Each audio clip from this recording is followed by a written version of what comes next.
Yeah, I decided to go ahead and do a a short video on something most probably don't even know. When you're out gardening, and I'm sure a lot of people do this, you end up buying fertilizers. With prices rising these days, most people don't even know that they can actually make their own fertilizer. This one would fall in the lines of bone meal. Bone meal is the type of fertilizer that is good for calcium, magnesium, and phosphorus. However, when you are making your broths, chicken broth, bone broth, that's what this one is, those bones, you really don't understand. Most people throw them away. Don't throw them away. There is another option for these. These have been cooked for a second round, and the longer that they cook, now my second broth was about 16, 18 hours, and since then they have softened up even more.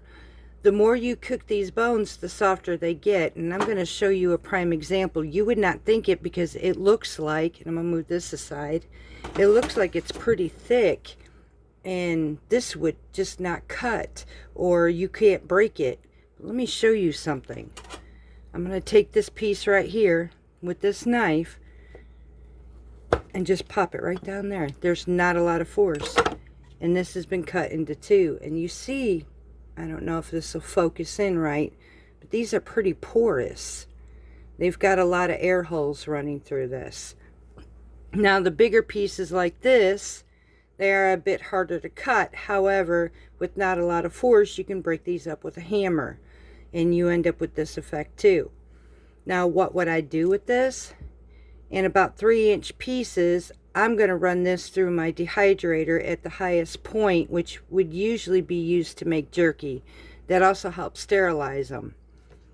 After they're done like this and they're pretty dry, I would take and break them up and run them through a small, which that's what I have. Some people have different forms, but I would run mine through a grinder, a coffee grinder, and turn it into powder, or you can use a mortar and pestle.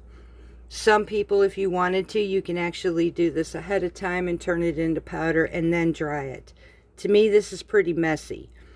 I wash my bones under hot water to make sure that they're good and cleaned off. And I did an example on this one when I pulverized it, and I'm going to dehydrate it like that, and it'll have still chunks in it, but I'm going to grind it down. I use just this coffee grinder right here. I mean, it works perfectly. And once it's dried off, I store it up in an airtight container. And in my next gardening season, when I plant my tomatoes or anything that requires calcium or phosphorus, any of those, I use my homemade bone meal. One thing with mine is it's got more nutrition in it. It has not been over processed like you will buy from a store. So I will actually use this.